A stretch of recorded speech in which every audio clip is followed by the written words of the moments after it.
ہمارے چینل سے جڑنے کے لیے YouTube پر لمرا ایجنسی سبسکرائب کریں۔ السلام علیکم ورحمۃ اللہ وبرکاتہ۔ وعلیکم السلام ورحمۃ اللہ وبرکاتہ۔ الحمد للہ رب العالمین والعاقبۃ للمتقین والصلاة والسلام علی سید الانبیاء والمرسلین اما بعد فاعوذ باللہ من الشیطان الرجیم بسم اللہ الرحمن الرحیم لقد کان لکم فی رسول اللہ اسوۃ حسنہ صدق اللہ مولانا العلی العظیم۔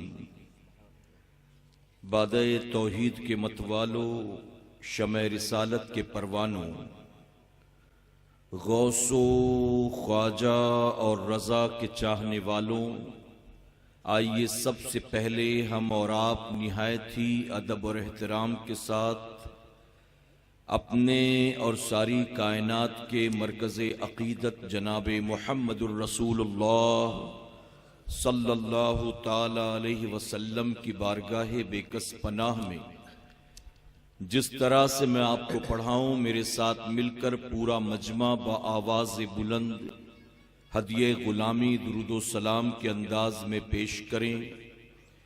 میں اپنی ماؤں، بہنوں اور بچیوں سے گزارش کروں گا کہ درود شریف میرے ساتھ وہ بھی پڑھیں، لیکن ان کی آواز اتنی بلند نہ ہو کہ کسی غیر محرم مرد کے کان تک پہنچے۔ ان کی آوازیں صرف ان تک محدود رہیں، یہی ان کے لیے بہتر ہے۔ اور مرد حضرات بآواز بلند مل کر میرے ساتھ پڑھیں۔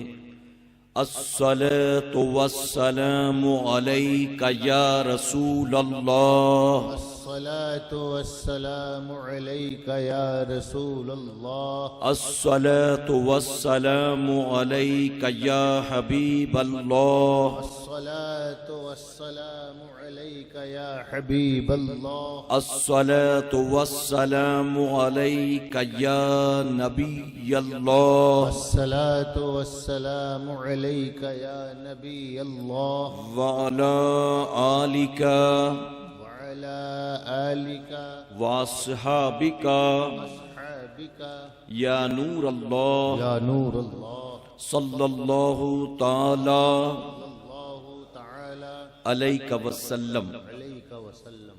رب کعبہ کی بارگاہ میں دعا ہے، مولا اپنے حبیب صاحب الاولاق صلی اللہ تعالی علیہ وسلم کے صدقۃ فعل ہم تمام حاضرین اور سامعین کو تو ماہ رجب کی برکتوں سے بھرپور مالا مال فرما۔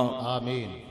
میرے کریم ہمیں خیر و عافیت کے ساتھ ماہ شعبان و ماہ رمضان المبارک نصیب فرما، آمین۔ اور سلطان الہند عطائے رسول خواجہ خواجگاں خواجہ غریب نواز رضی اللہ عنہ کے صدقۃ فعل ہمارے پیارے اور خوبصورت ملک ہندوستان کو امن و شانتی کا گہوارہ بنا، اور جن دشمنان ملک نے ہمارے ملک کے امن و سکون کو غارت کیا ہے، ایسے ظالموں کو میرے کریم ان کے کیفر کردار تک پہنچا۔ آمین۔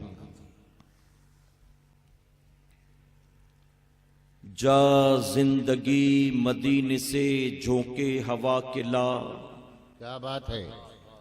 جا زندگی مدینے سے جھونکے ہوا کے لا، شاید حضور ہم سے خفا ہیں منا کے لا۔ کیا بات ہے۔ جا زندگی مدینے سے جھونکے ہوا کے لا، شاید حضور ہم سے خفا ہیں منا کے لا۔ کچھ ہم بھی اپنا چہرہ و باطن سنوار لیں، کچھ ہم بھی اپنا چہرہ و باطن سنوار لیں، بو بکر سے وہ آئینے عشق و وفا کے لا، شاید حضور ہم سے خفا ہیں منا کے لا۔ اور دنیا بہت ہی تنگ مسلمہ پہ ہو گئی، دنیا بہت ہی تنگ مسلمہ پہ ہو گئی، فاروق کے زمانے کے نقشے اٹھا کے لا، شاید حضور ہم سے خفا ہیں منا کے لا۔ محروم کر دیا ہمیں جن سے نگاہ نے، محروم کر دیا ہمیں جن سے نگاہ نے، عثمان سے وہ زاویے شرم و حیا کے لا، شاید حضور ہم سے خفا ہیں منا کے لا۔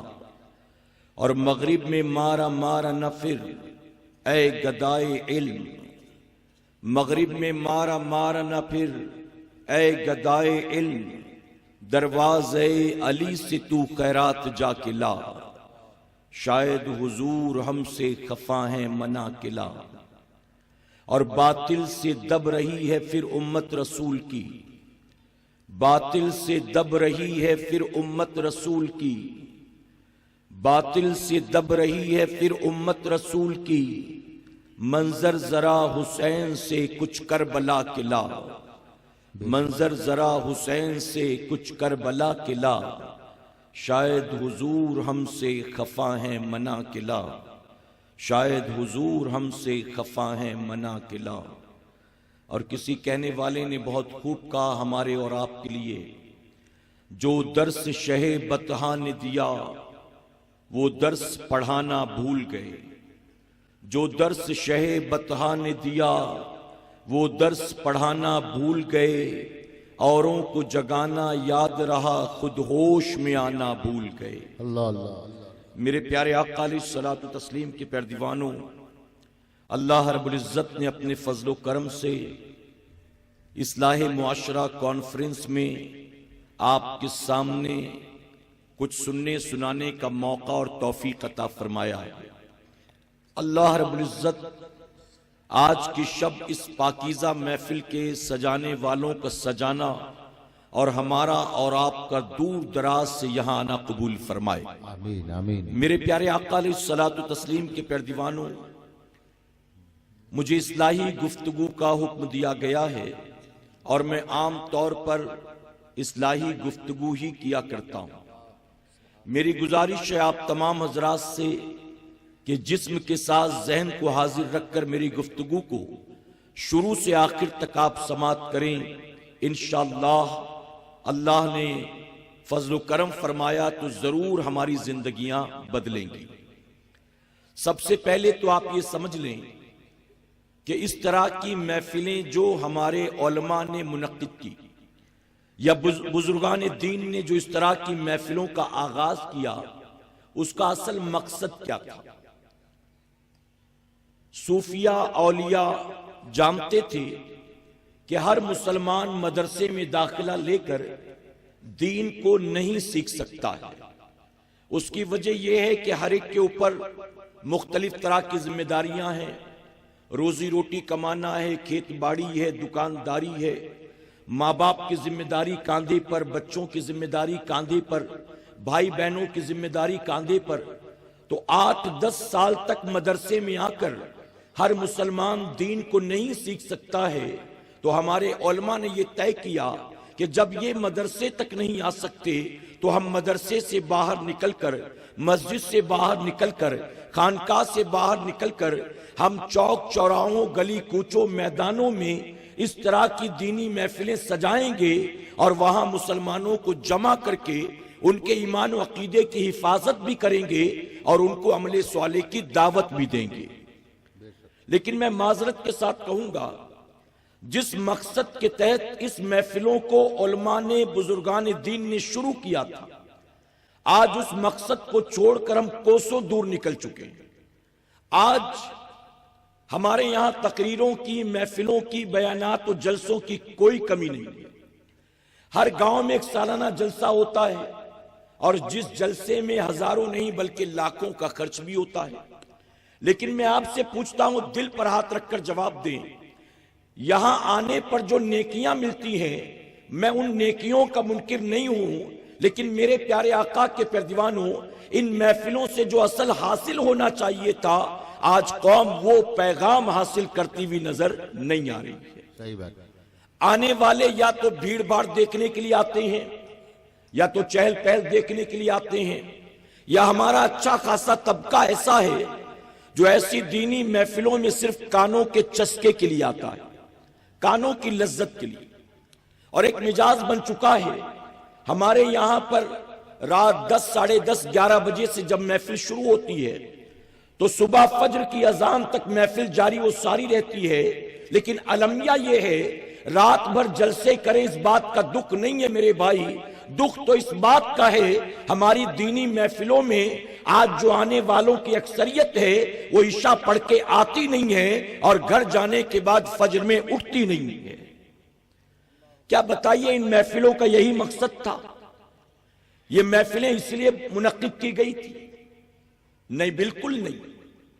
لوگ کانوں کی لذت کے لیے آتے ہیں، لوگ علماء کی تقریر سن کر جھوم جھوم کے نعرے بھی لگاتے ہیں، نعتخواں حضرات سے نعتیں سنتے ہیں تو دونوں ہاتھوں کو جھنڈا بنا کر ہوا میں لہراتے ہیں، ہر آدمی اپنی اپنی حیثیت و توفیق کے مطابق نذرانے بھی دیتا ہے، لوگوں پر اپنا حلال روزی کا مال بھی خرچ کرتا ہے۔ یہ ساری چیزیں تو ہم کرتے ہیں، لیکن میں معذرت کے ساتھ کہوں گا ہم نے ان محفلوں کو محض رسم و رواج بنا کر رکھ دیا ہے، حقیقت میں جو حاصل کرنا چاہیے تھا آج ہم وہ حاصل کرتے نظر نہیں آتے۔ اے سرکار مدینہ کے پیروانوں، اگر ان محفلوں سے حقیقی پیغام جو دیتے ہیں اگر وہ ہمارے دلوں میں اتر جاتا تو آج جس طرح ہماری زندگی گزرتی ہے ہماری زندگی ایسی نہ ہوتی، بلکہ اللہ تبارک تعالی ہمیں صرف غوث اعظم کا، غریب نواز کا نام لیوا نہ بناتا، ان کے نقش قدم پر چلنے کی توفیق بھی عطا فرماتا۔ سچ ہے، بے شک۔ اور ایک بات چبھتی ہوئی کہوں گا، معذرت کے ساتھ چبھتی ہوئی بات، صوفیہ فرماتے ہیں اللہ رب العزت اس وقت تک کسی قوم پر ظالم حکمراں مسلط نہیں کرتا جب تک کہ قوم اللہ رسول کی باغی نہیں ہو جاتی۔ آج ظالم حکمراں جو ہم پر مسلط کیے گئے اس کی وجہ کیا؟ کبھی غور کیا آپ نے؟ ہم تو سارا قصور دوسروں کے سر مڑ دیتے ہیں، سارا قصور دوسروں کے سر۔ سیریا میں جو کچھ ہوا ہم کہتے اس کے پیچھے سعودی عرب کا ہاتھ ہے، افغانستان میں جو کچھ ہوا، عراق میں جو کچھ ہوا ہم کہتے اس کے پیچھے امریکہ کا ہاتھ ہے، جو کچھ فلسطین و غازہ میں ہوا اس کے پیچھے یہودیوں کا ہاتھ ہے، اسرائیل کے لوگوں کا ہاتھ ہے۔ ہر چیز کے پیچھے ہم کسی نہ کسی کے ہاتھ کو فٹ کر دیتے ہیں، ہم کبھی اپنے گریبان میں جھانکنے کی کوشش نہیں کرتے۔ میں آپ سے کہتا ہوں آج دنیا میں جو کچھ تباہیاں بربادیاں ہیں آپ کہتے ہو اس کے پیچھے امریکہ کا ہاتھ ہے، سعودیہ کا ہاتھ ہے، یہودیوں کا ہاتھ ہے، میں کہتا ہوں ان سب کے پیچھے یقیناً ان کا ہاتھ ہے، لیکن تم روزانہ فجر کی نماز نہیں پڑھتے، ذرا دل پہ ہاتھ رکھ کے بتاؤ اس کے پیچھے کس کا ہاتھ ہے؟ آج تم نے ظہر نہیں پڑھی، اس کے پیچھے کس کا ہاتھ ہے؟ عصر مغرب کا وقت کب ہوا کب گیا تمہیں پتہ نہیں، اس کے پیچھے کس کا ہاتھ ہے؟ کیا کہو گے اس کے پیچھے بھی امریکہ کا ہاتھ ہے؟ کیا کہو گے اس کے پیچھے بھی ہمارے پرائم منسٹر کا ہاتھ ہے؟ کیا کہو گے اس کے پیچھے بھی گورنمنٹ کی کوئی سازش ہے؟ کیا کہو گے؟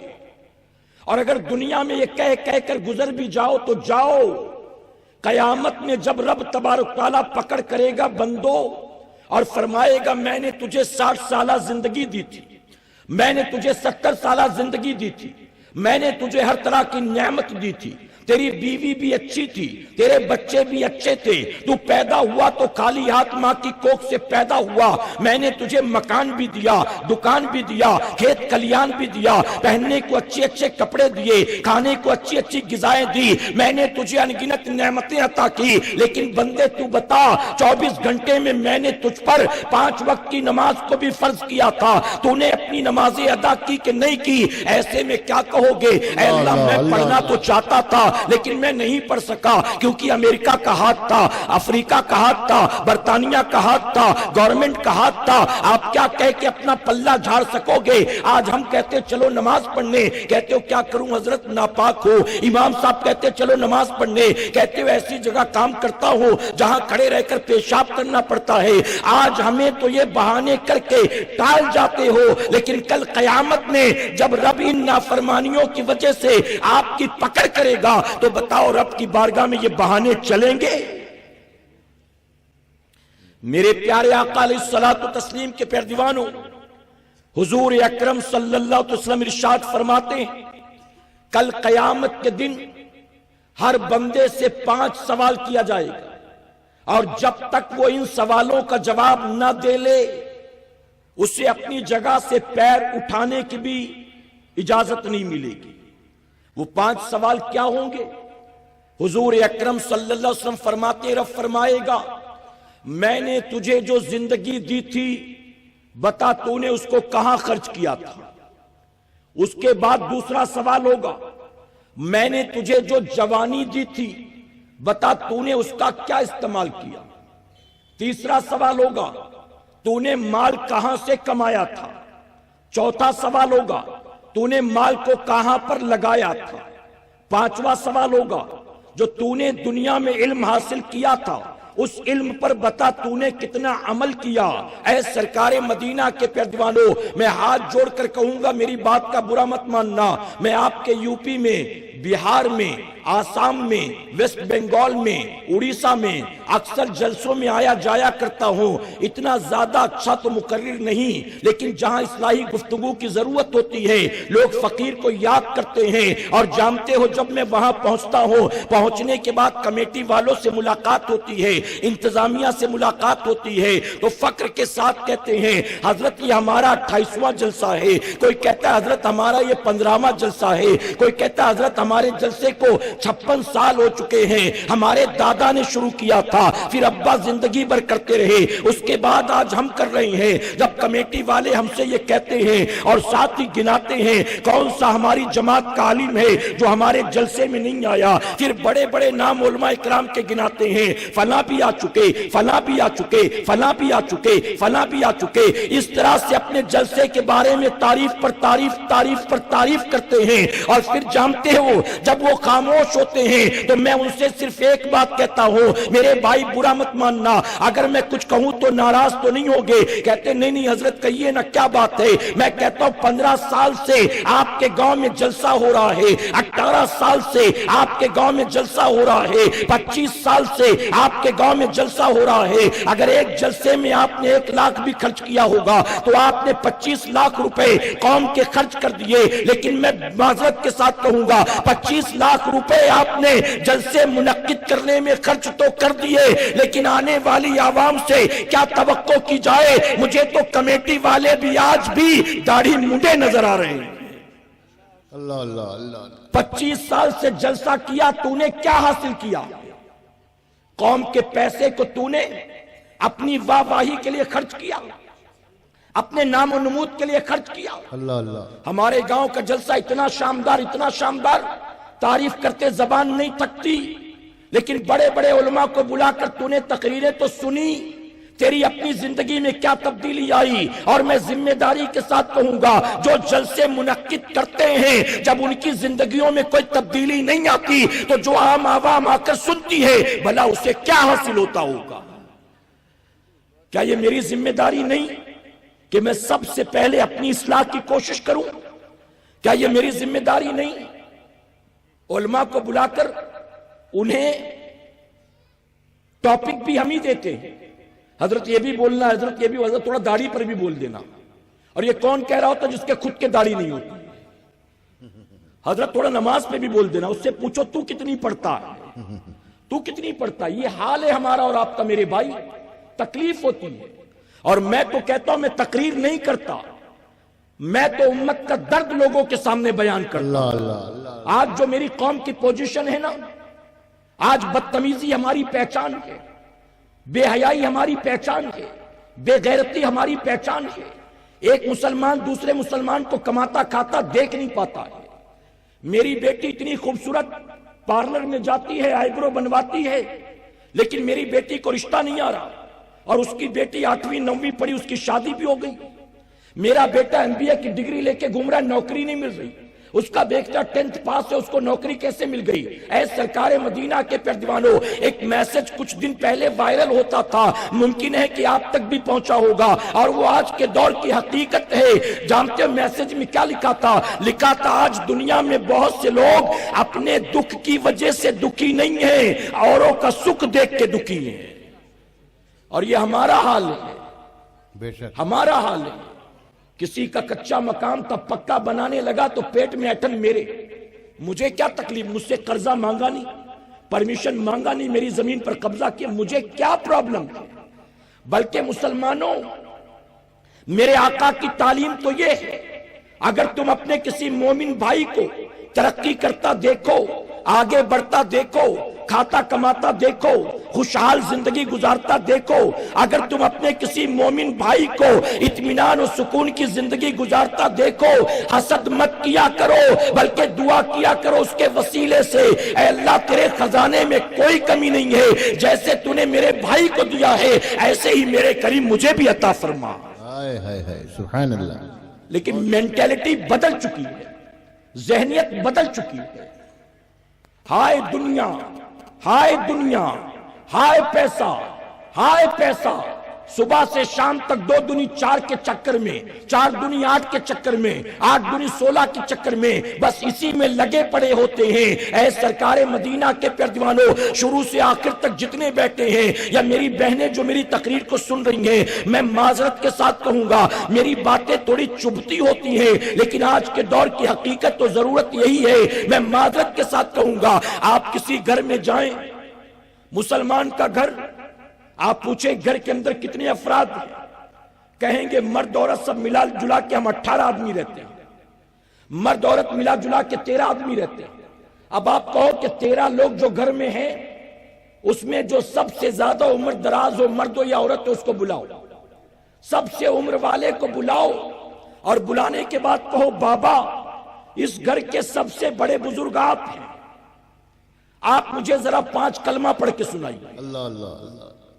میں پوچھتا ہوں بتاؤ، اگر کہا جائے اس گھر کے سب سے بڑے بوڑھے آپ ہیں، گھر کے سارے لوگ آپ کے ماتحت ہیں، ان کی تربیت کرنا، ان کی اصلاح کرنا، ان کو صحیح راستہ دکھانا یہ آپ کا کام ہے، بابا آپ مجھے 5 کلمہ پڑھ کر سنائیں۔ آپ کہیں بابا مجھے یہ بتاؤ غسل میں کتنی باتیں فرض ہیں، وضو میں کتنی باتیں فرض ہیں، اچھا چلیے آپ جمعہ کی نماز تو پڑھنے جاتے ہوں گے، ذرا مجھے سورہ فاتحہ پڑھ کے سنا دیجئے۔ میں ذمہ داری کے ساتھ کہتا ہوں اگر آپ 5 سوال پوچھو گے شاید 5 میں سے وہ ایک سوال کا بھی صحیح طور پر جواب نہ دے سکے، صحیح بات۔ پھر وہ اپنے ماتحت لوگوں کو کیا دے گا؟ جب وہ گھر کا سروا ہے، جب وہی گھر کا کرتا دھرتا ہے، جب اسے کچھ نہیں آتا وہ زیرو، تو جو اس کے انڈر میں ہے ان کو کیا دے گا بھلا بتاؤ؟ صحیح بات۔ کسی شخص نے مجھے فون کیا، کئی لوگ کر رہے تھے، ابھی چند دنوں پہلے کی بات ہے، سورج گرہن لگا تھا نا، سورج گرہن لگا تھا، لوگ پریشان تھے، 2 3 دن سے لوگ پریشان تھے، حضرت کوئی نماز ہے سورج گرہن کی تو بتائیے، کوئی وظیفہ ہے تو بتائیے، کوئی عمل ہے تو بتائیے، کیا کرنا چاہیے بتائیے۔ میں نے کہا مجھ سے سورج گرہن کی نماز کے بارے میں پوچھتا ہے، تو نے آج تک مجھ سے فجر کی نماز کا مسئلہ کوئی نہیں پوچھا، اللہ اللہ اللہ۔ تو نے آج تک مجھ سے مغرب کی نماز کا مسئلہ نہیں پوچھا کہ میں مغرب کی نماز پڑھنے آیا، 2 رکعت نہیں ملی، 1 ہی رکعت ملی، تو باقی چھوٹی 2 رکعت کیسے پڑھوں، یہ مسئلہ نہیں ہے بتاؤ، کبھی ضرورت ہی نہیں پڑی پوچھنے کی۔ سورج گرہن کی نماز کیسے پڑھوں یہ بتاؤ، چاند گرہن کی نماز کیسے پڑھوں یہ بتاؤ۔ میں نے کہا یہ نمازیں تو کیوں پڑھنا چاہتا ہے؟ وہ کہتا تھا کہ مصیبت سے بچ جاؤں، آفت و بلا سے بچ جاؤں۔ میں نے کہا میں اللہ کی قسم اٹھا کے کہتا ہوں تو زندگی بھر ایک وقت کی نماز نہ پڑھ، صرف چاند گرہن سورج گرہن کی نماز پڑھتا رہے، تیری دنیا بھی تباہ ہوگی، آخرت بھی برباد ہوگی، اور تو اگر 5 وقت نماز کی پابندی کرے، سورج گرہن چاند گرہن کی نماز نہ بھی پڑھے، تیری مدد کے لیے میرا مولا کافی۔ نعرے تکبیر، نعرے رسالت، مسلک اعلی حضرت اصلاح معاشرہ کانفرنس۔ رہ گئی رسم ازاں روح بلالی نہ رہی، فلسفہ رہ گیا تلقین غزالی نہ رہی، محض رسم و رواج والے بن کر رہ گئے۔ میں آپ سے پوچھتا ہوں مجھے جواب دیں، 2018 جب ختم ہونے کے قریب تھا تو ہمارے ملک کے پارلیمنٹ میں سب سے زیادہ جس بحث کو گرم کیا گیا تھا وہ 3 طلاق کا میٹر تھا۔ گورنمنٹ نے جاتے جاتے کوشش کی کہ 3 طلاق کے بل کو پاس کرا لے۔ 2018 کے اینڈ میں ہر طرف یہی ہوا تھی، بتائیے غلط تو نہیں کہہ رہا ہوں؟ آپ ایئرپورٹ پر جاؤ لوگ اسی پر ڈسکس کر رہے ہیں، کارپوریٹ آفس میں جاؤ لوگ اسی پر ڈسکس کر رہے ہیں، بس اڈے میں بیٹھ کے یہی بات کر رہے ہیں، پان کی دکان میں بیٹھ کے یہی بات کر رہے ہیں، چائے کی ہوٹل میں بیٹھ کے یہی بات کر رہے ہیں۔ حال یہ تھا کہ 3 طلاق کا ایشو اس کو ایسا بوال بنا دیا گیا کہ نیوز چینل کے اندر پرائم ٹائم پر ڈیبیٹ کے نام پر 9 سے 11 3 طلاق پر بحث کی جاتی تھی۔ اے مسلمانوں، 2018 گیا، الیکشن ہوا، اس کے بعد وہی پارٹی اتفاق سے چن کر آئی، آنے کے بعد اس نے کیا کیا؟ سب سے پہلے 3 طلاق ہی کے بل کو پاس کروایا۔ پتا ہے نا آپ کو؟ اب میں آپ سے پوچھتا ہوں، ایک ایسا آدمی، ایک ایسا شخص جس کا ہمارے مذہب سے کوئی تعلق نہیں، کیا اس کو حق ہے ہمارے مذہب پر انگلی اٹھانے کا؟ حق ہے؟ ہمارا اصول و طریقہ تو یہ ہے، اپنے مذہب کو اچھا سچا جانو، لیکن دوسرے مذہب کو گالیاں دیتے نہ پھرا کرو۔ جیسے آپ یہ پسند نہیں کرتے کہ کوئی اسلام کو گالی دے، ویسے ہی وہ بھی پسند نہیں کرتا کہ آپ اس کے مذہب کو گالی دیں۔ کریکٹ بات ہے نا؟ تو ہم یہ سوچ سوچ کر پریشان تھے، جن کا اسلام سے تعلق نہیں، جن کا ہماری شریعت سے کوئی تعلق نہیں، انہیں کس نے یہ اختیار دیا؟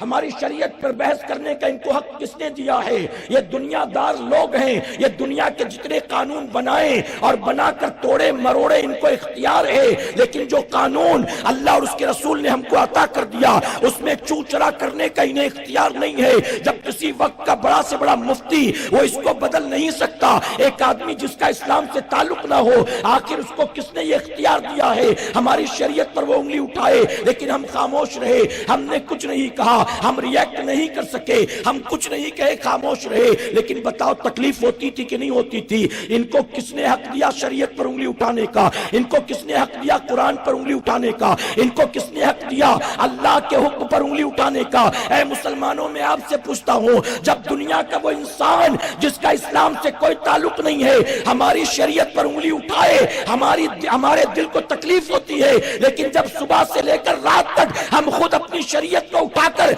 پیٹ کے پیچھے پھینک دیتے ہیں تو ہمیں کوئی تکلیف کیوں نہیں ہوتی؟ بے شک ہم خود شریعت پر کتنا عمل کر رہے ہیں بتاؤ؟ ہمارے یہاں بچے کی پیدائش شریعت کے مطابق ہوتی؟ بتائیے ہو رہی ہے؟ حکم یہ ہے کہ جب بچہ پیدا ہو فوراً اس کے دائیں کان میں اذان دی جائے۔ پتہ ہے کہ نہیں؟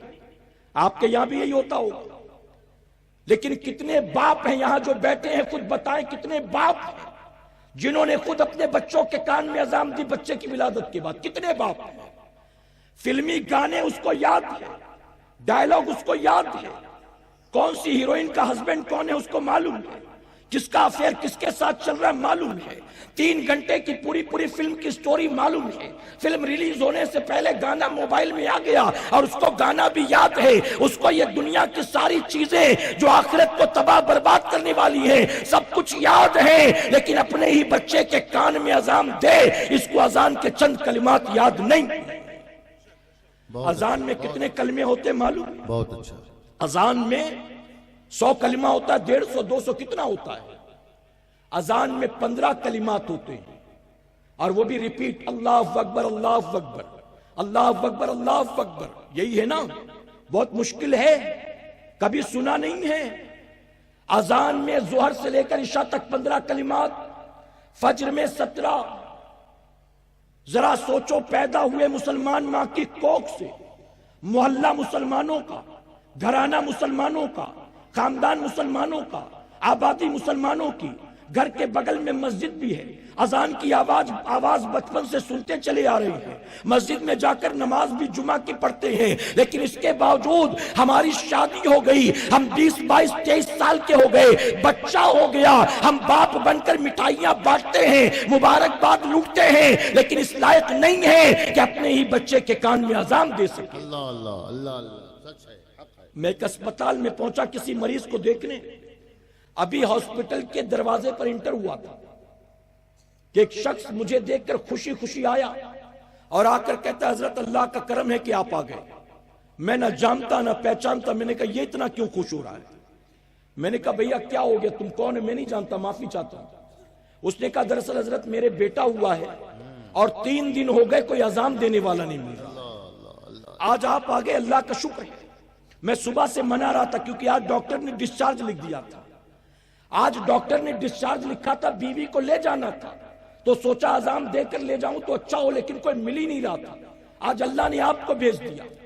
جانتے ہو فرمایا گیا جب بچہ پیدا ہو، ہر بچہ فطرت اسلام پر پیدا ہوتا ہے، یہ اس کے ماں باپ ہیں جو اس کو یہودی اور عیسائی بناتے ہیں، اس لیے فرمایا گیا اذان دینا محض کوئی رسم نہیں ہے، بلکہ جب بچے کے کان میں اذان کی آواز سب سے پہلے سنائی دیتی ہے تو وہ اللہ کا شکر ادا کرتا ہے کہ میرے کریم تیرا احسان ہے، تو نے مشرکوں کے گھر پیدا نہیں کیا، تو نے مومن کے گھر میں پیدا کیا ہے۔ واہ واہ واہ واہ۔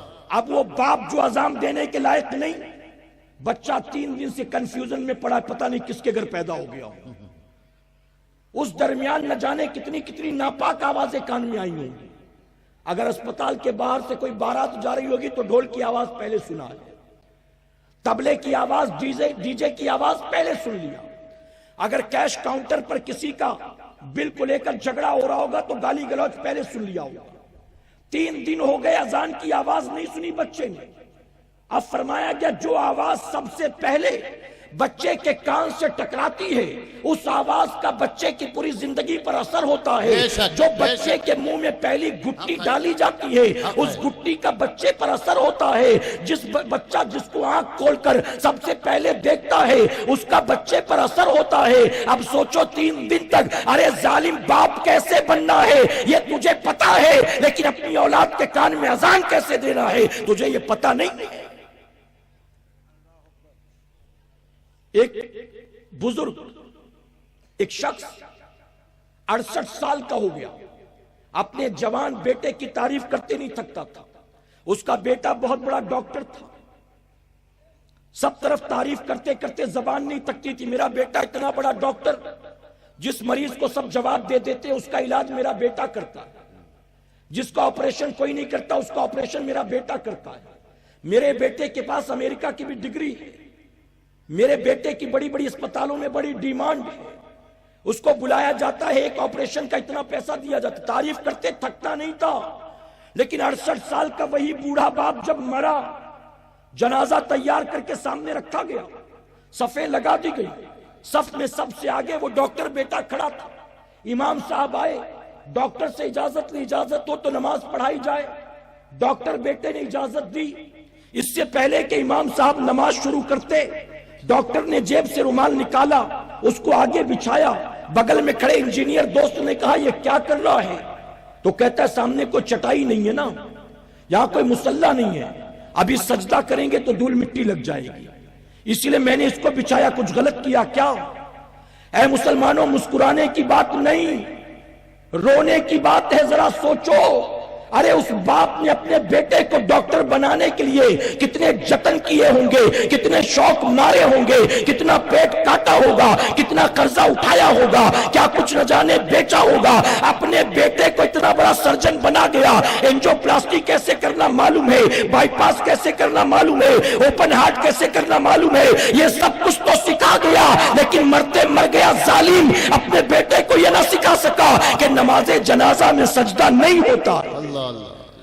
بہت اچھا۔ آج یہ ہماری اور آپ کی پوزیشن ہے، باپ مرتا ہے اور مرتے ہی بیٹا کروڑ پتی بن جاتا ہے، بتائیے ہے کہ نہیں؟ صحیح بات۔ جب تک ابا زندہ تھے سب کچھ ان کا تھا، ابا کے جسم سے روح نکلتے ہی وہ سارا بیٹے کا ہو گیا۔ اب ٹھیکیدار بیٹا کہلائے گا، زمیندار بیٹا کہلائے گا، کروڑ پتی بیٹا کہلائے گا، یہ فیکٹری کس کی ہے؟ بیٹے کی کہلائے گی، یہ مکان کس کا ہے؟ اس کے نام سے منسوب کیا جائے گا۔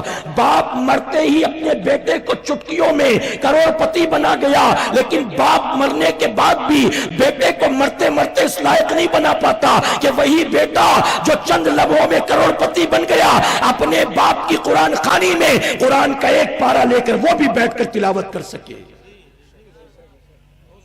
حضور اکرم صلی اللہ علیہ وسلم نے فرمایا ماں باپ کا انتقال ہو اور بیٹا نماز جنازہ پڑھا دے، اللہ فوراً اس کے ماں باپ کو جنت میں داخل فرما دے۔ واہ واہ واہ، سبحان اللہ، نعرہ تکبیر، نعرہ رسالت، اصلاح معاشرہ۔ آج ہمارے یہاں کیا ہوتا ہے؟ باپ کا انتقال ہوا، پورا گاؤں نماز جنازہ پڑھے گا اور انجینئر بیٹا پیڑ کے نیچے وہاں کھڑا رہے گا۔ امام صاحب پوچھیں گے ولی کون ہے، اجازت دیں، لوگ اشارہ کریں گے اس کو، وہیں سے کہے گا پڑھائیے حضرت پڑھائیے۔ ابا کے انتقال کے بعد فکس ڈپوزٹ تیرے نام، LIC کی ساری پالیسی تیرے نام، بینک بیلنس سارا تیرے نام، دکان تیرے نام، مکان تیرے نام، جتنے بیگھہ زمین چھوڑ کر گئے وہ سب تیرے نام۔ ابا کے مرنے کے بعد ان سب چیزوں پر قبضہ تیرا ہوگا اور تیرے باپ کو جنت میں مسجد کا امام لے کے جائے گا۔ میں کہتا ہوں امام کو بھی 10% دے دیا کرو نا، کیونکہ نماز جنازہ بھی اس کو ہی پڑھانا ہے، کیا بات ہے، تیجا بھی اس کو ہی کرنا ہے، 8واں 10واں بھی اس کو ہی کرنا ہے، 40واں بھی اس کو ہی کرنا ہے۔ تو دنیا کرتا رہا، تیرے باپ کی جنت کے لیے مسجد کا امام پریشان تھا، مدرسے کے بچے پریشان تھے، یتیم خانے کے بچے پریشان تھے، تو نے جتنا باپ سے پایا ہے کم سے کم 10% اس امام کے حوالے کیوں نہیں کرتا ہے؟ اگر دے دے تو وہ بھی دل سے دعا کرے نا، کیا بات ہے۔ لیکن میرے پیارے آقا کے پیروانوں جانتے ہو، امام کو 10% دینا تو دور کی بات، میری قوم 2.5% زکوٰۃ ہے وہ بھی نہیں نکال پاتی۔ اگر 2.5% زکوٰۃ بھی صحیح سے نکل جائے نا تو مسجدوں کے باہر سفید داڑھی والے بھیک مانگتے نظر نہیں آئیں گے۔ اگر 2.5% مسلمان صحیح طور پر نکال کر حقدار تک اس کا حق پہنچا دے تو ٹریفک کے سگنل پر نقاب پہنی ہماری بہنیں بھیک مانگتی نظر نہیں آئیں گی۔ آج گھروں میں 36 سال 38 سال 39 سال کی ہماری اپنی بیٹیاں ماں باپ کی غربت کی بنیاد بوڑھی ہو رہی ہیں، اس غریب بچی کا ہاتھ پکڑنے کو کوئی تیار نہیں ہے۔ اس کی وجہ یہ ہے اب تو بے پڑھے لکھے جوان کو بھی لوگ جہیز میں لاکھوں دیا کرتے ہیں، اب تو جو صحیح سے چل بھی نہیں پاتا وہ بھی کہتا مجھ کو بائک چاہیے شادی میں، مجھ کو کار چاہیے شادی میں۔ جو بمبئی 2-4 بار جا کر آ جائے ایسا لگتا ہے امبانی کا رائٹ ہینڈ بن گیا ہوگا، اڈانی کے ساتھ اٹھتا بیٹھتا ہوگا، پھر اس کی ڈیمانڈ اور زبان بھی لمبی ہو جاتی ہے۔ جب بتاؤ لنگڑے لولوں کو جہیز میں لاکھوں ملتے ہو تو غریب کی بیٹی کا ہاتھ کون تھامے گا بلا بتائیے۔ اگر آج قوم 2.5% زکوٰۃ نکالنا صحیح سے شروع کر دے اور حقدار تک پہنچانا شروع کر دے تو میں کہتا ہوں 2-4 دن نہیں چند سالوں میں ہماری قوم کی غریبی دور ہو جائے۔ کیف رضا صاحب نظامت میں کہہ رہے تھے نا، میں بھی آپ کو بتاؤں میرے بھائی، میرے امام کا فتویٰ ہے، اعلیٰ حضرت عظیم البرکت ارشاد فرماتے ہیں اگر کسی مزار پر چادر چڑھی ہو، نہ پھٹی ہو نہ پرانی ہو تو اس پر دوسری چادر چڑھانا یہ فضول خرچی ہے۔ کس کا فتویٰ ہے؟ اعلیٰ حضرت علماء سے پوچھ لیجئے بھائی، اعلیٰ حضرت کا فتویٰ۔ میں اجمیر شریف سے کل ہی آیا ہوں، اجمیر شریف میں ہر گلی کے اندر ڈھول نگاڑے بج رہے تھے، کہیں سے 25,000 کی چادر نکلی ہے، کہیں سے 51,000 کی چادر نکلی ہے، کہیں سے 1,11,000 کی چادر نکلی ہے۔ ڈھول نگاڑے کے ساتھ یہ جو چادریں لے کر جاتے ہیں اور غریب نواز کی بارگاہ میں پیش کرتے ہیں، میں کہتا ہوں ظالموں، میرے غریب نواز کو تمہاری چادروں کی ضرورت نہیں ہے، میرا غریب نواز تیری چادروں کا محتاج نہیں ہے۔ کاش تو نے 25,000 کی چادر غریب نواز کی مزار پر پیش نہ کی ہوتی، بلکہ یہی 25,000 روپے لے کر جاتا اور اسی 25,000 سے کسی بیوہ کی بیٹی کے ہاتھ بھی لے کر دیتا۔ کیا بات ہے، نعرہ تکبیر، نعرہ رسالت، اصلاح معاشرہ کانفرنس۔ ایک مزار کا عرس تھا، ایک مزار کا عرس تھا اور کمیٹی والوں نے 111 کلو کا کیک بنوایا تھا۔ میں نے کہا 111 کلو کے کیک بنانے والوں یا ماہ محرم میں 111 ڈیگیں کربلا والوں کے نام پر بنانے والوں، اللہ والوں کو تمہارے ان چیزوں کی ضرورت نہیں ہے۔ اگر تم چاہتے ہو کہ اللہ والے تمہارے کسی عمل کو پسند کر کے تم سے راضی اور خوش ہو جائیں تو 111 کلو کا نہ کیک بنانا تھا، نہ 111 کلو ڈیگ کا بریانی پلاؤ بنانا تھا، بلکہ اسی پیسے کو جمع کر کے لے جاتے اور اپنے گاؤں میں رہنے والی تمام بیواؤں کے سال بھر کے گھر کا راشن بھرا دیتے۔ اولیاء اور صوفیاء نے کیا کیا؟ غریب نواز آپ کی ساری قربانیاں اس لیے تھی تاکہ ہندوستان میں میرے نام پہ ٹرین چلائی جائے، ایک بلند دروازہ ہو، خوبصورت سا گنبد ہو، عالیشان مینار ہو، میری مزار پر لاکھوں کا مجمع ہو، پھول کی، دعا تعویذ کی، جھاڑ پھونک کی، کتابوں کی دکانیں، مکتبے ہوں۔ غریب نواز نے کیا بتاؤ یہ قربانیاں اس لیے دی تھی؟ نہیں میرے بھائی، غریب نواز کی قربانی اس لیے نہیں تھی کہ قیامت تک کے لیے میرا چرچا ہو، نہیں، بلکہ قیامت تک کے لیے لوگ میرے نانا کی شریعت اور سنت کے پابند بن جائے۔ ان کی محنت، ان کی کوشش، ان کی قربانی اسی لیے تھی۔ آپ جانتے ہو ایک مرتبہ میرے غریب نواز بیٹھے ہوئے زاروں قطار رو رہے تھے، اتنا روئے کہ سسکیاں بن گئی۔ کسی کی ہمت نہ ہوئی کہ کوئی پوچھتا کہ حضور رونے کی وجہ کیا؟ جب دل کو کچھ تسلی ملی تو مریدوں نے آگے بڑھ کر پوچھا حضرت اتنا کیوں رو رہے تھے؟ تو سلطان الہند عطائے رسول خواجہ خواجگاں فرماتے ہیں آج سے 30 سال پہلے کا واقعہ ہے، میں نماز پڑھ رہا تھا اور روزانہ نماز میں جو مجھے مزہ آتا تھا اس دن مجھے وہ مزہ نہیں آ رہا تھا۔ جو روزانہ نماز میں مزہ آتا تھا اس دن وہ مزہ نہیں آ رہا تھا۔ اب یہاں کیا پتا چلا؟ پتا چلا اللہ نے نماز میں مزہ رکھا ہے، لیکن یہ مزہ ہر کسی کو نہیں ملتا ہے۔ آج ہمیں نماز کا مزہ نہیں ملتا، کیوں؟ کیونکہ ہمیں زبان کا مزہ پسند ہے، ہمیں کان کا مزہ پسند ہے، ہمیں دنیا کا مزہ پسند ہے۔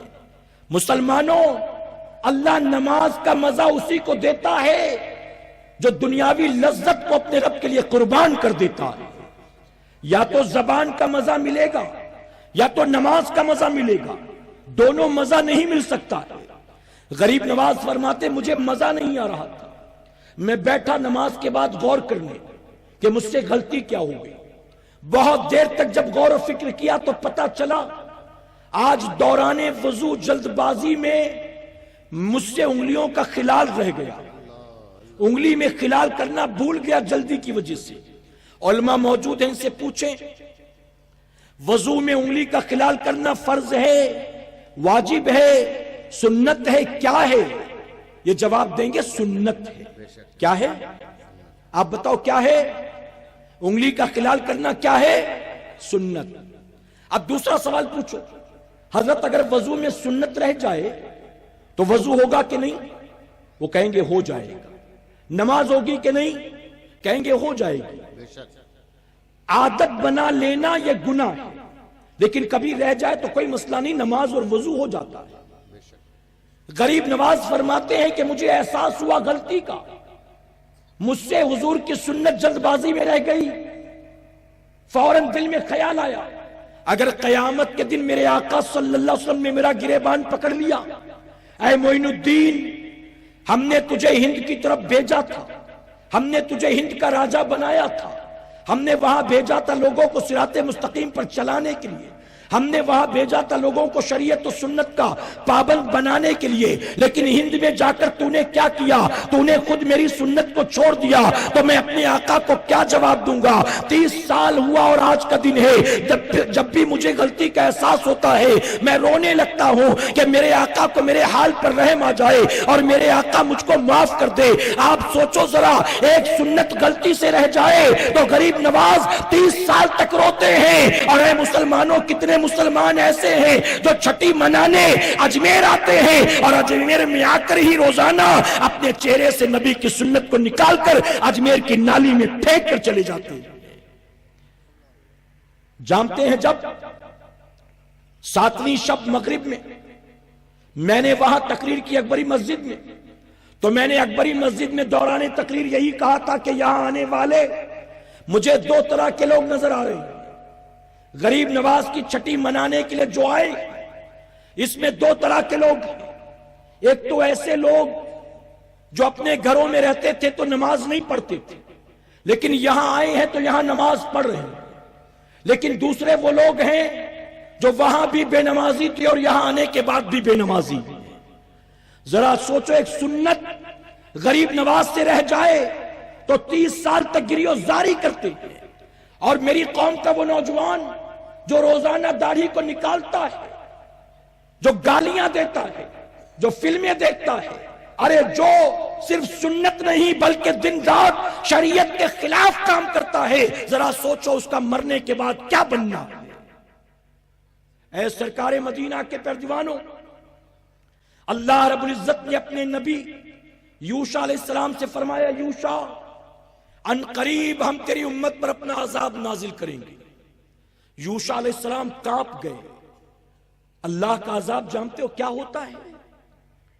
یوشع علیہ السلام عرض کرتے ہیں، مولا میری امت میں 40,000 تیرے فرمانبردار بندے ہیں، 60,000 تیرے نافرمان بندے ہیں، تیرا عذاب ان نافرمانوں پر آئے گا نا؟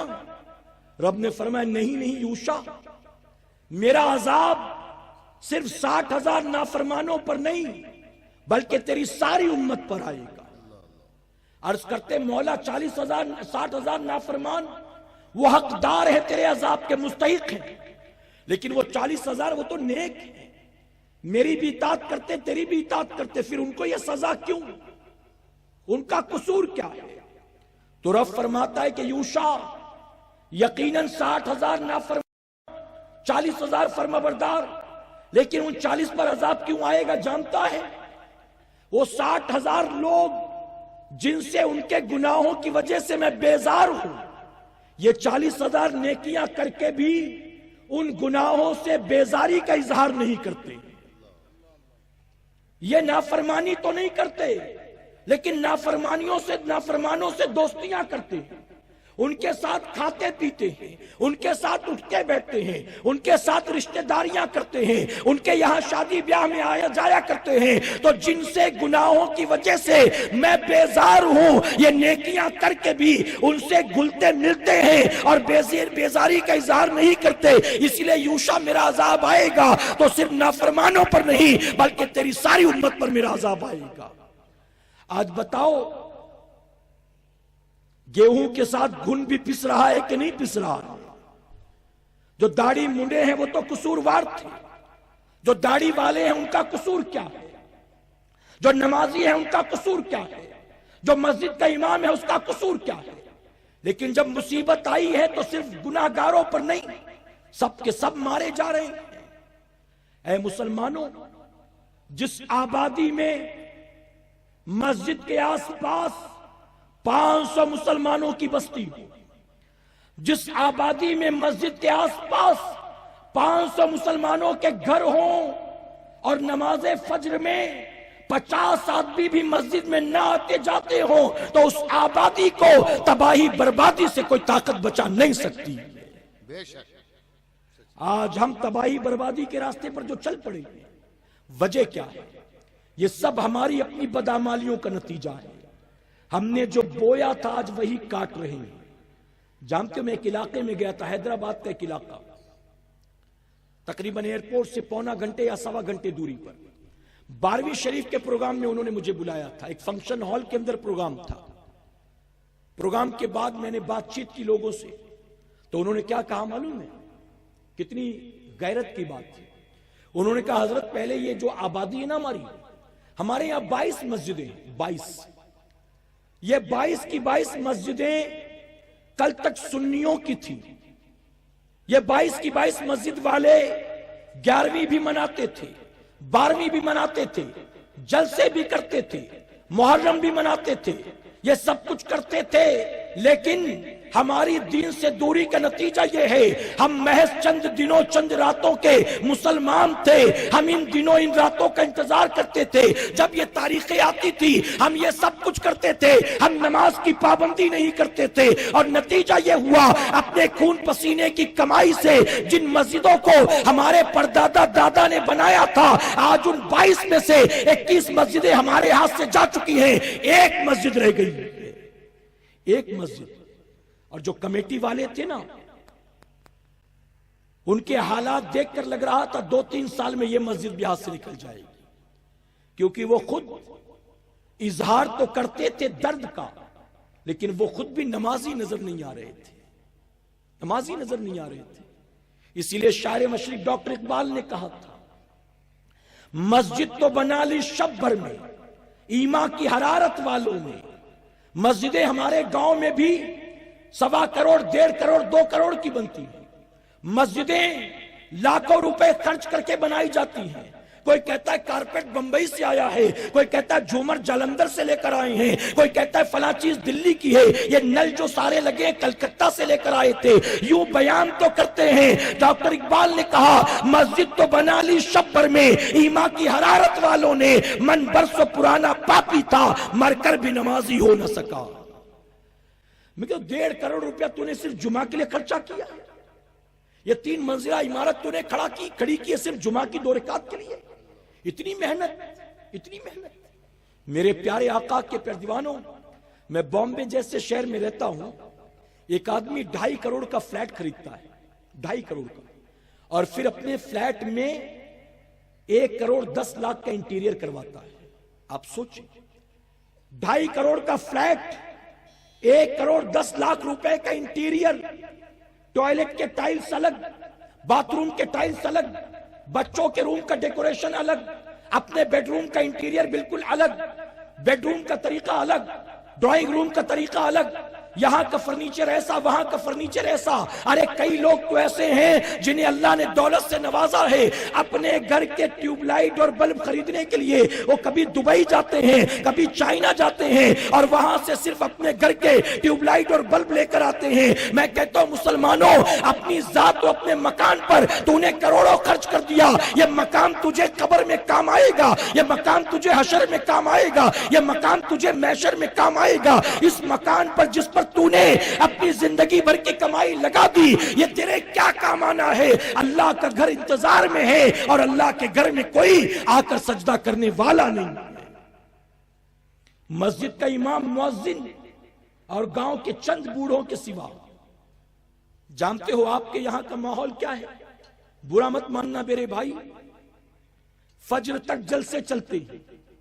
جب مسجد سے اذان کی آواز سنائی دیتی حی علی الصلاۃ حی علی الفلاح, تو یہاں صلاۃ و سلام شروع ہوتا ہے, اور اس کے بعد اتر کر نیچے جاؤ مسجد میں, تو جو رات بھر جھوم رہا تھا اور یوں کر کے 10 روپے 50 بار دیے تھے, اسی کو دیکھو فجر میں آپ کو نظر نہیں آئے گا. وہ جوان جو رات کو لگتا تھا اس سے بڑا عاشق رسول کوئی نہیں ہوگا, اس سے بڑا غوث کا دیوانہ کوئی نہیں ہوگا, اس سے بڑا کربلا والوں کو چاہنے والا کوئی نہیں ہوگا. اگر جا کر فجر میں دیکھو, جو رات بھر جھوما تھا فجر میں آپ کو مسجد میں نظر نہیں آئے گا. میرے پیارے آقا علیہ الصلوۃ والتسلیم کے پیارے دیوانوں, ہم سب کے لیے ضروری ہے کہ اپنے اوپر محنت کریں. کہیں انشاءاللہ, اور بلند آواز سے کہیں انشاءاللہ. آج ملک کے حالات دیکھ رہے ہو آپ, بات ڈھکی چھپی تو نہیں ہے میرے بھائی. میں ڈسکرائب کر کے وضاحت کر کے نہیں بتاتا کہ کیا ہو رہا ہے, لیکن یہ تو ضرور ہو رہا ہے کہ جس زمین کی مٹی میں ہمارے باپ دادا کی ہڈیاں ملی ہیں, آج اسی زمین سے نکالنے کے منصوبے کیے جا رہے ہیں. بتائیے ہے کہ نہیں؟ سروں سے چھت ہٹانے کے منصوبے, پیروں کے تلے سے زمین کھینچنے کے منصوبے, اتنی سازشیں ہو رہی ہیں, اتنے منصوبے ہو رہے ہیں. ارے یہاں تک کہ وہ مسلمان عورتیں جن پر نماز کی جماعت نہیں ہے, جن پر جمعہ کی نماز نہیں ہے, جن پر عید بقرعید کی نماز نہیں ہے, جن پر نماز جنازہ نہیں ہے, وہ مسلمان عورتیں جن کو حکم دیا گیا تم نماز پڑھو تو باہر والے کمرے سے بہتر ہے اندر والے کمرے میں نماز پڑھا کرو, جب تم گھر سے باہر نکلو تو بن پردے کے نہ نکلا کرو. آج وہ عورتیں بھی 8 ڈگری ٹیمپریچر میں آ کر کہیں چوک چوراہے پر بیٹھی ہے, کوئی 20 دن کا بچہ گود میں لے کر, کوئی 3 مہینے کا بچہ گود میں لے کر, آسمان سے پانی برستا رہا, وہ بیٹھی رہی. -0 ڈگری ٹیمپریچر ہو گیا, وہ بیٹھی رہی. ذرا سوچو تو صحیح, عورتوں نے بھانپ لیا آنے والے دنوں ہمارا کیا ہونے والا ہے, اور انہوں نے قربانیاں دینی شروع کر دی. لیکن میری قوم کا نوجوان کل بھی داڑھی منڈاتا تھا, کل بھی بے نمازی تھا, کل بھی شریعت کا باغی تھا, اس کے اندر 1% بھی تبدیلی نہیں آئی. لوگ بھاگ رہے ہیں. کوئی کہہ رہا ہے میرا آدھار کارڈ میں نام غلط ہو گیا, اس کو صحیح کرانے جا رہا ہوں. کوئی کہہ رہا ہے میں اسکول سے اپنا لیونگ سرٹیفکیٹ لینے جا رہا ہوں. کوئی کہہ رہا ہے راشن کارڈ کا نام صحیح کرا رہا ہوں. کوئی کہتا ہے میں ووٹر آئی ڈی بنانے جا رہا ہوں. ہماری قوم کا حال جانتے ہو کیا ہے؟ ہماری قوم کا حال یہ ہے کہ یہ پیپر صحیح کرانے کو تیار ہے, اپنے آپ کو صحیح کرنے کو تیار نہیں. اتنا سب کچھ ہنگامہ ہوا، سب کچھ آپ نے اپنی آنکھوں سے دیکھا، دیکھنے کے باوجود آپ کے اندر کوئی تبدیلی آئی؟ آج بھی شادیوں میں ڈی جے بج رہا ہے کہ نہیں بج رہا؟ بھلا بتاؤ۔ آپ کے گاؤں میں آنے کے بعد میں نے پٹاخے بازی دیکھی، آج بھی بارات میں پٹاخے پھوڑے جا رہے ہیں کہ نہیں پھوڑے جا رہے ہیں؟ جانتے ہو نماز نہ پڑھنا گناہ ہے، روزہ نہ رکھنا گناہ ہے، زکوٰۃ فرض ہے نہ دینا گناہ ہے۔ آج مسلمان صرف گناہ نہیں کرتا، وہ نیکیوں کو چھوڑ کر صرف گناہگار نہیں بنتا، بلکہ جن جن چیزوں سے اللہ رسول نے منع کیا ہے آج وہ سارے کام کر کر کے اللہ کا باغی بھی بن گیا۔ جن جن چیزوں سے منع کیا گیا، یہ مت کرنا، یہ مت کرنا، یہ مت کرنا، وہ سارا کام کرنے میں لگا ہوا ہے، سارا۔ اور حال یہ ہے کہ سب کچھ کر کے لگتا ہے میں نے کچھ کیا ہی نہیں۔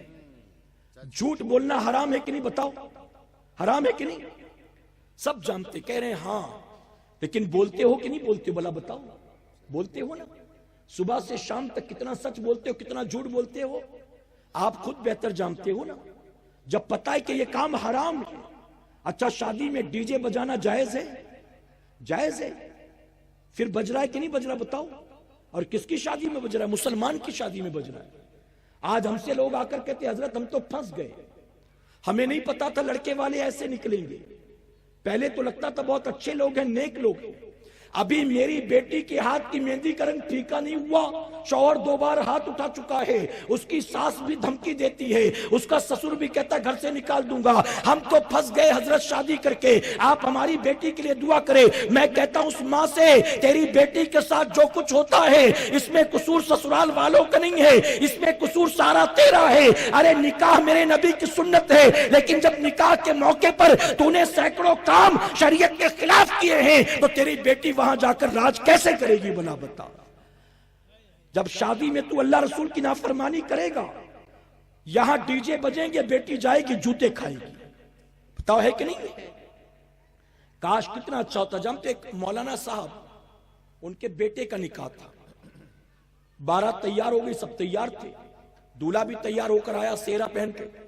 مولانا صاحب نے کہا اس کو گھوڑے پہ بٹھاؤ، گھوڑے پہ بٹھایا گیا۔ مسجد کے امام تھے، وہ کہتے ہیں کہ آج بارات میرے بیٹے کی جیسے میں کہوں گا نا ویسے نکلے گی۔ لوگوں نے کہا کیسے نکالنا چاہتے ہو؟ کوئی ڈھول نہیں، تبلا نہیں، کوئی ناچنے گانے والا نہیں، کیا آج کرنے کیا والے ہو؟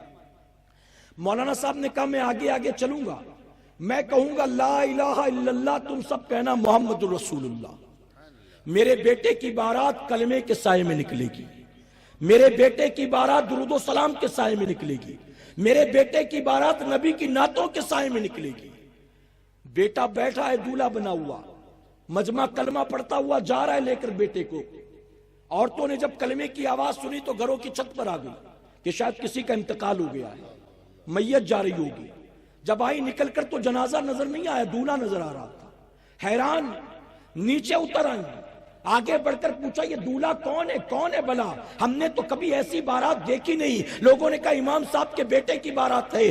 آخر گاؤں کی عورتیں تھی، امام صاحب سے پوچھا حضرت یہ کیا ہے؟ ہم نے تو آج تک کلمے کے ساتھ جنازے اٹھتے دیکھے ہیں، ہم نے دولہا پہلی بار دیکھا ہے۔ تو جانتے امام نے کہا یہ تو اپنی اپنی پسند کی بات ہے، تم نے کلمہ مرنے کے لیے رکھا ہے اور ہم نے کلمہ نئی زندگی کی شروعات کے لیے رکھا ہے۔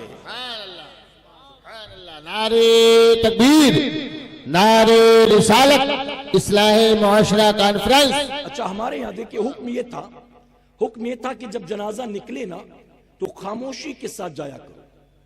اور خاموشی کیوں؟ تاکہ تم بھی یاد کرو کہ ایک دن مجھے بھی اسی طرح کاندھے پر سوار ہو کر جانا ہے۔ یہ شروع سے چلا رہا تھا اور یہی حکم تھا، یہی طریقہ تھا۔ لیکن ہمارے اور آپ کے جیسے لوگ جب پیدا ہوئے کہ خاموش جا ہی نہیں سکتے، غور کر ہی نہیں سکتے، تو علماء نے کہا پھر اب کچھ پڑھتے ہوئے جایا کرو۔ توجہ ہے نا آپ کی؟ میں شہر کی بات کر رہا ہوں، یہاں کا مجھے ماحول معلوم نہیں، کبھی کبھی آنا ہوتا ہے تو مجھے نہیں پتا، میت میں شامل ہونے کا تو موقع ملا نہیں۔ تو یہاں پر علماء سے پوچھا گیا کہ حضرت جب میت لے کر چلے تو کیا پڑھیں؟ تو علماء اکرام نے کہا جب جنازہ لے کر چلو تو کلمہ پاک، کلمہ شہادت پڑھا کرو۔ اب کلمہ پاک کا مطلب کیا تھا؟ لا الہ الا اللہ محمد رسول اللہ۔ اور کلمہ شہادت کا مطلب تھا اشہد ان لا الہ الا اللہ و اشہد ان محمد عبدہ و رسولہ۔ علماء نے کہا جب جنازہ لے کر نکلو تو کلمہ پاک، کلمہ شہادت پڑھا کرو۔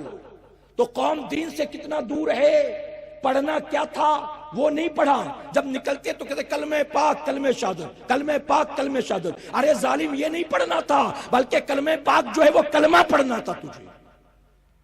لوگ نماز میں بھی کھڑے ہوتے کہتے ثنا سبحانک اللہم، پھر سورہ فاتحہ میں بھی کہتے ہیں سورہ فاتحہ الحمدللہ رب العالمین، ایسا کہتے ہو؟ تو ثنا سبحانک اللہم نہیں پڑھنا، سبحانک اللہم سے شروع کرنا ہے، اس کا ٹائٹل ثنا ہے، ثنا ہے وہ، لیکن لوگ پڑھتے ثنا سبحانک اللہم۔ غلط تو نہیں کہہ رہے میرے بھائی؟ ایسی بہت سی چیزیں ہیں۔ آپ کی مسجد کے جو امام ہوں گے، آپ نے امام سے بہت فائدہ اٹھایا ہوگا، 5 وقت نماز وہ پڑھاتے ہیں۔ اب آپ لگ رہا ہے مجھے تھک گئے آپ لوگ، بات سمجھ میں آ رہی نا؟ ابھی تو آپ فقیر کا بیان سن رہے ہیں، ابھی تو آپ کو میرے امیر کا بیان سننا ہے۔ محبت سے کہیں میرے پیارے آقا کے پیارے، ان کا بیان سننا ہے کہ جن کے بیانات کو سن سن کر ہم جیسوں نے بولنا سیکھا ہے، اور جن کی جوتیاں اٹھا کر لوگ سید امین القادری بن گئے ہیں، جن کی صحبت میں رہ کر لوگ بلبل باغ مدینہ بن گئے ہیں، ان کی تقریر سننا ہے آپ کو، سنیں گے نا انشاءاللہ؟ تو ابھی تو فقیر کی باری، اور آپ کو میرے اور حضرت کے درمیان بہت ہی بہترین نعت خواں مبارک حسین مبارک صاحب قبلہ جو تشریف لائے ہیں، آپ کے دائرہ محبت میں آپ کو ان سے نعتیں بھی سننی ہیں۔ حالانکہ وہ مجھ سے پہلے پڑھنے والے تھے، لیکن ان کو انتظامیہ تاخیر سے لے کر آئے، اس وجہ سے ان کا رہ گیا، میں آ گیا بیان کے لیے، لیکن ابھی آپ کو ان سے نعتیں سننی ہیں، سنیں گے نا انشاءاللہ؟ تو ابھی سے آپ کو تھکن اگر محسوس ہو رہی تو پھر یہ تو اچھی بات نہیں نا میرے بھائی۔ میں عرض کر رہا تھا، توجہ ہے نا آپ کی؟ درود شریف پڑھنے ایک مرتبہ، اللہ رب محمد صلی اللہ علیہ وسلم صلی اللہ علیہ وسلم۔ آپ اچھا، میں یہ آخری بات عرض کر کے گفتگو ختم کرتا ہوں، تاکہ حضرت ابھی نہیں آئے تو حضرت کے آنے سے پہلے آپ نعتیں سن سکیں، ٹھیک ہے؟ میں آخری بات عرض کرتا ہوں، اجازت ہے آپ کی؟ اجازت ہے؟ محبت سے ذرا کہیں سبحان اللہ۔ آپ نے مسجد کے امام سے بہت فائدہ اٹھایا، 5 وقت نماز وہ پڑھاتے، نماز جمعہ وہ پڑھاتے، عید بقرعید کی نماز وہ پڑھاتے، کسی کا انتقال ہو جائے تو نماز جنازہ وہ پڑھاتے، نکاح ہو کسی کا تو نکاح وہ پڑھاتے، یہاں تک کہ جانور ذبح کرنا ہو قربانی کے موقع پر تو وہ کرتے، 30 40واں برسی قرآن خوانی وہ کرتے، قبر پر جا کر فاتحہ وہ پڑھتے، بچہ پیدا ہو تو کان میں اذان وہ دیتے، وہ ساری ذمہ داریاں آپ نے ان کے کاندھوں پر رکھ دی۔ لیکن میں پوچھتا ہوں میرے بھائی، آپ کی مسجد میں جو بندہ 8 سال سے 10 سال سے 15 سال سے امامت کر رہا ہے، کیا کبھی آپ میں سے کسی ایک نے بھی اپنے امام سے یہ آ کر کہا حضرت ذرا 5 منٹ کا ٹائم دیں گے؟ امام صاحب کہیں گے کیا بات ہے، کہنا حضرت ذرا وضو خانے پر آئیے، آپ یہاں کھڑے رہ کر دیکھیے، میں بیٹھ کر وضو کر کے آپ کو دکھاتا ہوں، آپ صرف اتنا بتائیے میں صحیح سے وضو کر لیتا ہوں کہ نہیں کر لیتا ہوں؟ کبھی آپ نے یہ کیا ہے؟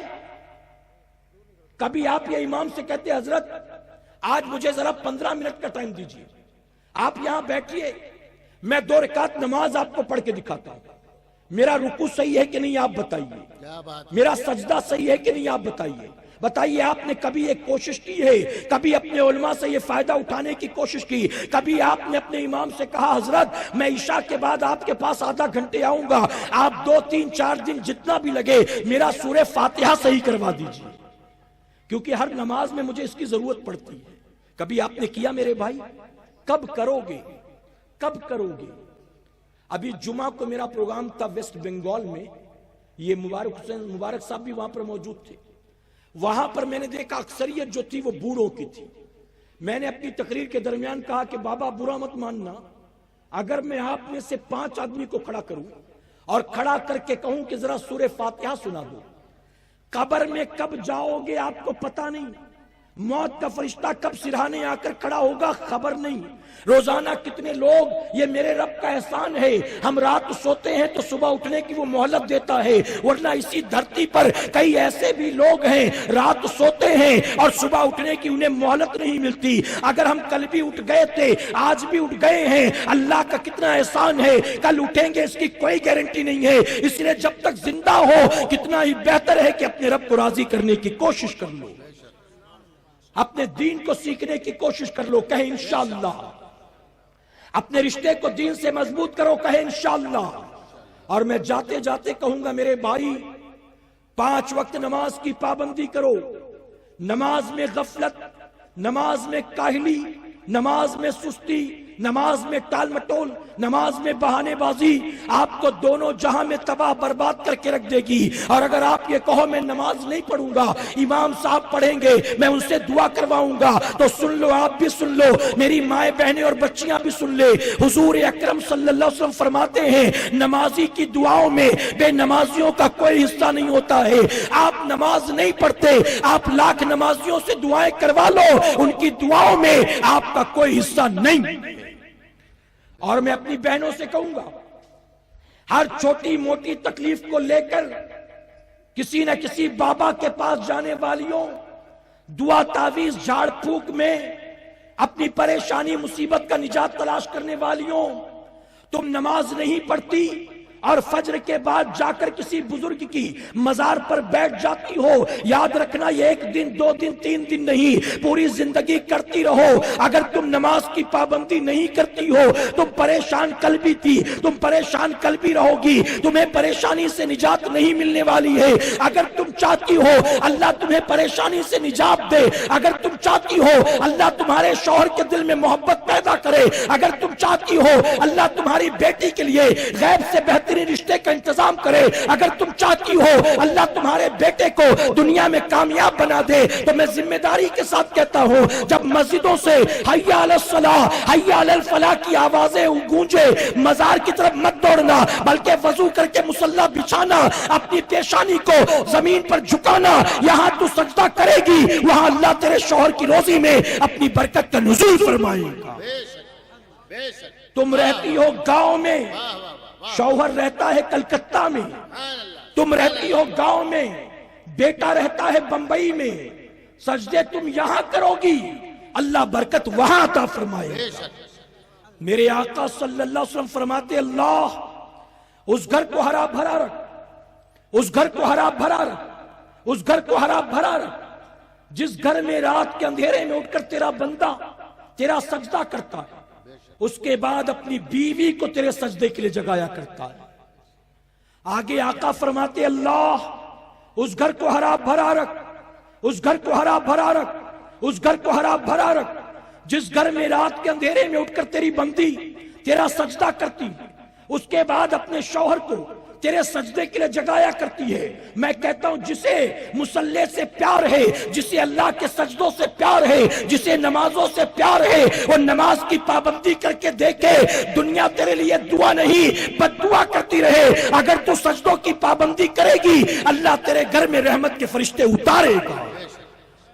اللہ اپنے محبوب پاک کے صدقے ہمیں آپ کو سب کو کہنے سننے سے زیادہ عمل کرنے کی توفیق عطا فرمائے۔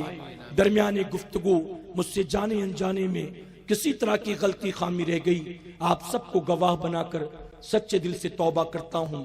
رب میری توبہ قبول فرمائے اور ہماری اس محفل پاک کو اللہ قیامت میں ہمارے لیے، ہمارے والدین کے لیے بخشش اور نجات کا ذریعہ بنائے۔ حالانکہ بہنوں کے تعلق سے آخر میں ذہن میں بات آئی، ایک دو باتیں میں نے عرض کر دی، ابھی بہت ساری باتیں رہ گئی، پھر انشاءاللہ زندگی رہی کہیں ملاقات ہوئی تو مزید باتیں میں صرف عورتوں کے تعلق سے عرض کروں گا۔ اللہ ہم سب کو نماز پنجگانہ کی پابندی کی توفیق عطا فرمائے اور اس جلسے کو قبول کر کے اللہ قیامت میں ہمارے لیے، ہمارے ماں باپ کے لیے بخشش اور نجات کا ذریعہ بنائے۔ وما علینا الا البلاغ۔ السلام علیکم۔